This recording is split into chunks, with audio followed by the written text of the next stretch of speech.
Comment parvenez-vous à vous différencier? Et plus particulièrement, quelle méthodologie vous utilisez pour faire la différence, pour communiquer sur cette différenciation? Alors, pourquoi je vous pose cette question? Nous sommes là dans le 12e défi sur 30 pour vous aider à vous transformer et donc transformer votre business par là et pour fêter avec vous mes 30 ans d'entrepreneur. Et je vous remercie encore donc d'être là pour ce 12e défi.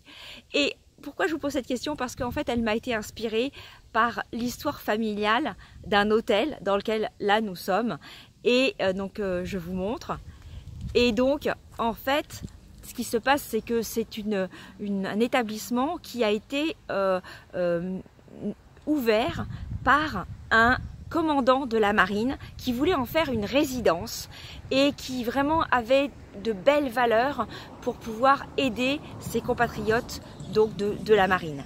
Et aujourd'hui, c'est un hôtel qui est dirigé par la fille est une directrice adorable donc la fille a 74 ans et en fait en discutant avec cette dame, je me suis rendu compte qu'en fait ils avaient du mal à communiquer parce qu'en fait ils voulaient rentrer un peu dans le moule de ce qui se fait en termes de communication au niveau des hôtels. Ils accueillent des personnes du business. Or, cet établissement a une vraie âme. Et je leur disais, en fait, rien de mieux que de grossir le trait, simplifier pour amplifier. Parce que, en fait, ils ne sont pas dans le moule de tous les autres établissements aseptisés. Pardon. Et c'est la raison pour laquelle il y a tant de personnes en fait de plus de 40 ans qui viennent justement parce qu'ils cherchent autre chose culturellement. Ils apprécient d'être dans un établissement qui les reçoit plus qu'il les sert et qui a une âme. Et vous, alors également, comment est-ce que vous pouvez grossir le trait, simplifier votre histoire pour mieux amplifier? Alors c'est vrai que quand on cherche à se différencier, on essaye de comprendre les besoins de ses clients, les problématiques. Moi c'est ce que je fais avec mes clients, c'est-à-dire d'essayer de mettre des mots sur l'épine dans le pied véritablement de leurs clients potentiels, de leurs prospects, mais aussi par rapport à leurs valeurs, par rapport à leur pourquoi. Voilà, c'est un travail qu'on fait de façon continue et je vous mettrai en bas la formation gratuite que je propose pour vous y aider si ça peut vous faire avancer.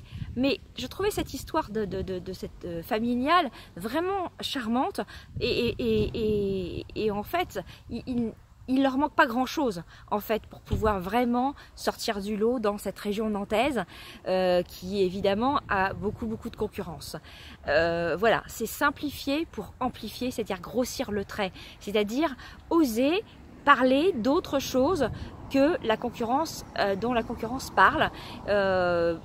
Et bien sûr, la rigueur, d'ailleurs c'est l'âme de ce commandant de la marine est restée parce qu'il y a une vraie rigueur dans cet établissement, mais il y a aussi une histoire de famille, ça se sent au niveau de l'architecture, au niveau de la décoration, au niveau de la façon dont la directrice vous reçoit, on sent qu'elle vous reçoit chez elle. Et donc on est dans une maison familiale avec vraiment la rigueur d'un hôtel. Et ça, c'est quelque chose qui ne transparaît pas ni sur Booking, ni sur le site internet, ni etc. Donc c'est vraiment dommage. Alors je vous mettrai les liens de cet établissement en bas de la vidéo pour les remercier d'avoir pu filmer leur établissement. Mais vraiment voilà, c'est une petite astuce pour vous permettre de vous dire que en fait, parmi toutes les caractéristiques de votre offre, parmi toutes les caractéristiques de ce que vous êtes, de ce qui vous différencie, de votre histoire, quel est le point essentiel sur lequel vous pouvez éventuellement travailler? Ça peut être votre histoire, ça peut être vos valeurs, ça peut être la mission de vie pour laquelle vous êtes donné, que vous êtes donné. Prenez un élément et amplifiez-le, osez éventuellement écarter beaucoup d'autres éléments, beaucoup d'autres facteurs pour pouvoir mettre le zoom sur cette histoire-là et du coup vous différencier. Voilà, c'était un exemple, mais j'ai d'autres exemples avec par exemple, j'ai un client en ce moment qui travaille sur comment dire, le fait de trouver les bons talents pour les bonnes personnes et ils sont en train de chercher leur différenciation parce que ce n'est pas que du recrutement, mais c'est aussi d'aider les équipes à mieux gérer le personnel. Je vous en reparlerai certainement quand ils auront mis les mots justement sur les mots et ce pourquoi je les aide en ce moment. Voilà, bah écoutez, sur ce, je vous laisse sur ce 12e défi.